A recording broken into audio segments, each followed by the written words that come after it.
si Brother Dolphy Jr. Welcome po. Palakpakan po natin ang ating Panginoon. Praise God. Sige po. Kayo na pong bahala. Good evening. Hello. Sige po, palakpakan natin ang Panginoon Diyos. Alam niyo, sa totoo lang, lagi ko nadadaanan yan, yung biyaya ng Diyos. Sabi ko, isang araw makakapag-share ako dyan. Salamat talaga sa Panginoon Diyos at ako'y naging kabahagi ng kanyang gawain. And tonight, yung nga po sinabi ni Pastor, i-share ko po yung ginawa ng Lord sa aking buhay. Ano po, na kung iisipin ko sabi ko talaga napakabuti ng Diyos. Kasi ako po yung isang sakit ng ulo ng ama ko. Totoo po yun na tuwing ako'y uuwi sa bahay ng daddy ko, siya ay nagtatago na. Alam niyang problema lang ang dala ko. Pero salamat sa Panginoon Diyos, ako'y pinulot ng Panginoon. Binago po ng Panginoon Diyos. Ano po? Sino po naniniwala sa inyong ako'y bago na? Duda pa'y iba. Nakita niyo naman, nakaano na ako. Dati kasi maong, mahaba ang buhok, payat. At ang buka ng bibig nung araw, palaging wow power. Ako po ay matagal nagang alipin po ng drugs, pero salamat sa Diyos, ako'y binago ng Panginoon Diyos. Ano po? Tapat ba ang Diyos sa inyo? Amen. Mabuti ba ang Diyos? Amen. Kayo ba tapat sa Diyos? Pasisid, ano? Kailangan tayo ang tapat sa Diyos dahil tapat ang Diyos sa ating mga buhay. Ano po? Amen po ba? Tapat ba ang Diyos? Mabuti ba ang Diyos? Ito yung totoo. Tapat ba kayo sa Diyos? Sige po, palakpakan ninyo ang Panginoon Diyos. Totoo po yung sinabi ni Pastor, pag Biyernes, ganitong araw, talagang, tawagan na ng tawagan. Saan tayo magkikita? Saan ang gimmick? Ano ba ang titirahin natin? Pero ngayon po, nakita nyo, Biyernes, tayo nasa Panginoon Diyos. Ano po? Bago po ako mag-share, pwede ba, Pastor, kumanta muna ako? Kanta muna tayo sa Panginoon. Ano po?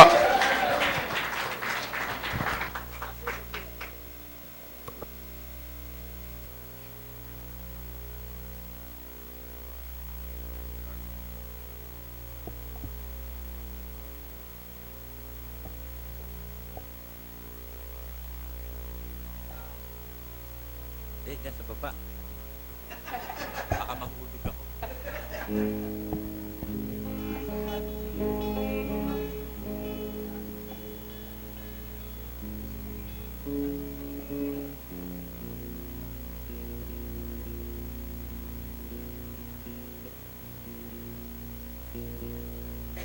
God is good. And all the time. Luma na yan. Pag sinabing God is good, sasabihin nyo, grabe, dahil grabe ang Panginoon Diyos. God is good. Pag sinabing grabe, sasabihin nyo, matindi, dahil matindi ang Panginoon Diyos. Grabe!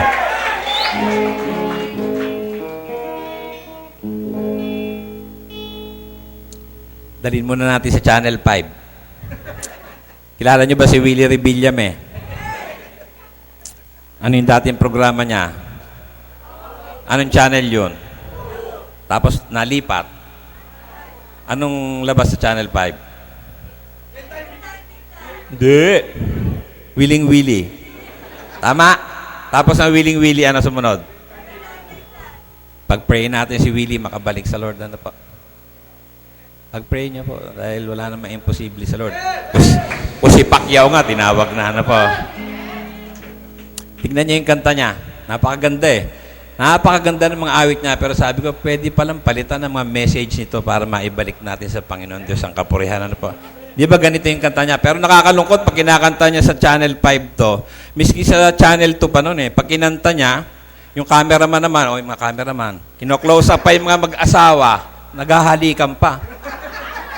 Di ba? Malungkot Pero one morning, nagdi-devotion ako sa Panginoon, instant po yung mga mensahe nung kanyang kanta, pinapalitan ng Lord sa akin. Parang kailan lamang ang buhay ko ay kay gulo. Tila walang patutunguhan Landas ko'y liko-liko, ngunit nang ika'y matagpuan, tila sa buhay ko'y kulang. Buhay kong kay dilim ay nagliwanag dahil sa'yo. Panginoon, salamat sa pag-ibig mo na nagbigay sa akin ng saya at galak at tunay na pag-asa. Panginoon, kita'y aking itatanyag, papupurihan at sasambahin, at dapat lamang na paglingkuran. Ikaw lamang, Jesus. Di ba pwede? Ito, alam na alam nyo to, sigurado. I love you, Lord.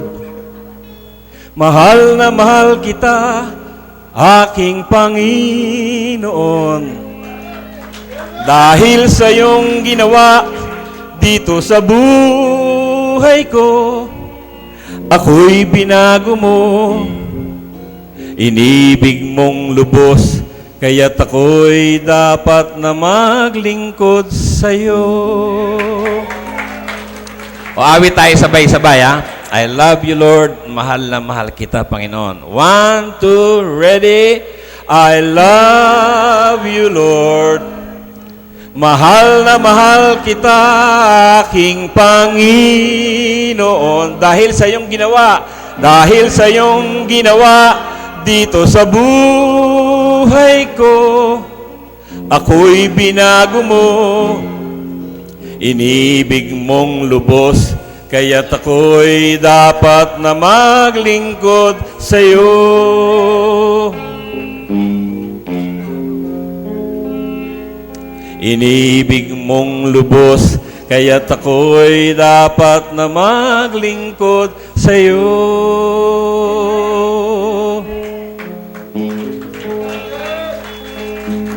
Sino dito handa maglingkod sa Lord? Baka puro upo lang kay Cecilia, ha? Sino dito ang mga binago ng Diyos? Taas ang kamay. Wow, ang dami. Sino naman dito nagbabago sa Diyos? Ito ang masarap awitin sa Lord. Bago po ako mag-share ng testimony, ito po ang ginawa ng Lord sa ating mga buhay. Ano po?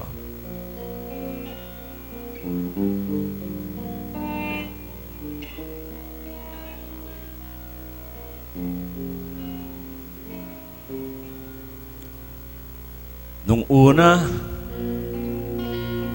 ang akala ko'y ang buhay ko ay di na magbabago, at kahit ano pang gawin, ako'y nagbabalik sa maling gawain. Awit tayo. Marami na akong sinubukan, kung sino-sinong nilapitan, nang halos ako ay sumuko na. Si Jesus ay nakilala.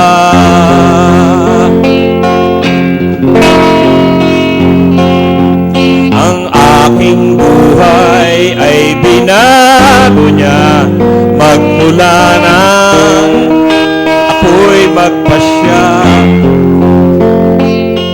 Nang sa aking puso'y paghariin siya, anong himala, ako'y nag-iba. Kasalanan ko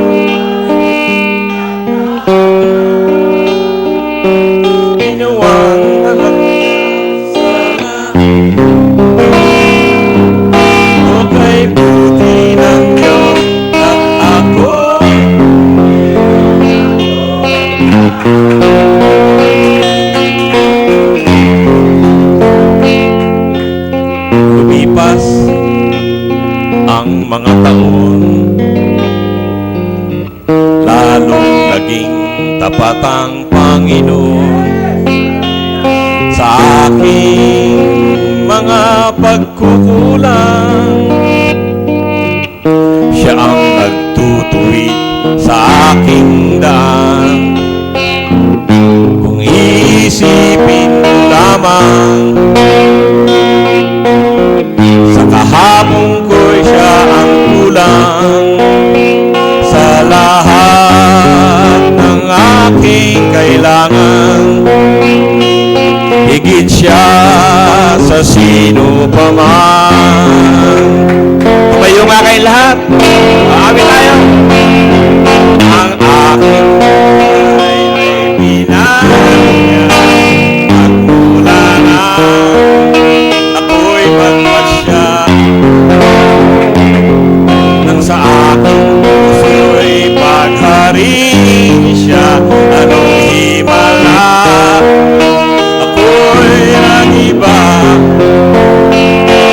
kasalanan ko ay pinatawad. Ginawang anak niya sa langit pupunta, o kay buti ng Diyos at ako'y binago niya.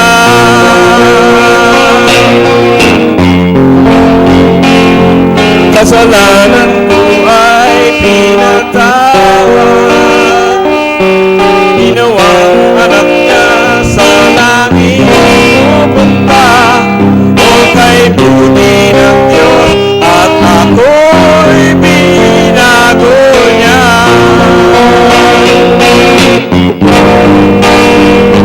O kay buti ng Diyos at ako'y binago niya.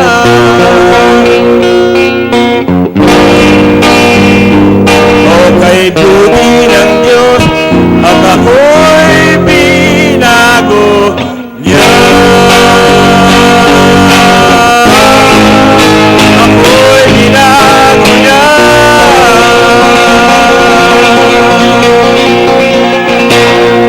Tayo pong lahat ay manalangin. Ama namin Diyos, salamat po sa inyong kabutihan. Salamat po sa ginawa niyong pagbabago sa aming mga buhay. Salamat po, Panginoon, sa lahat ng ginawa mo. Bagamat ako hindi na po karapat-dapat na tumayo sa inyong harapan, ngunit sa habag at pag-ibig niyo sa akin ay naririto po ako upang ipahayagin yung kabutihan na kung paano niyo po kung hinango mula po doon sa kadiliman papunta sa kaliwanagan. Salamat po, Panginoon. Dalangin ko, Panginoon, sa gabing ito patuloy mo kong samahan. Ang lahat ng lalabas sa akin labi, sa aking bibig, kayo pong mangusap, Panginoon. Gamitin mo lamang kong daluyan na inyong pagpapala, Panginoon.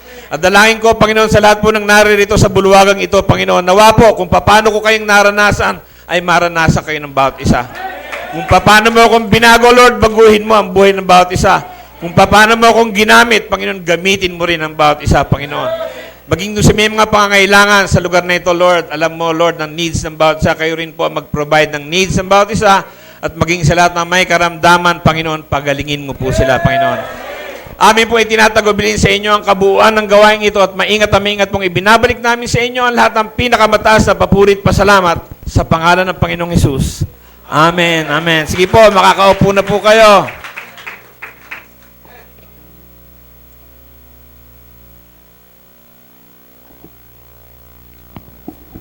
Magandang gabi po. Ako nga po ay anak ni Manjan.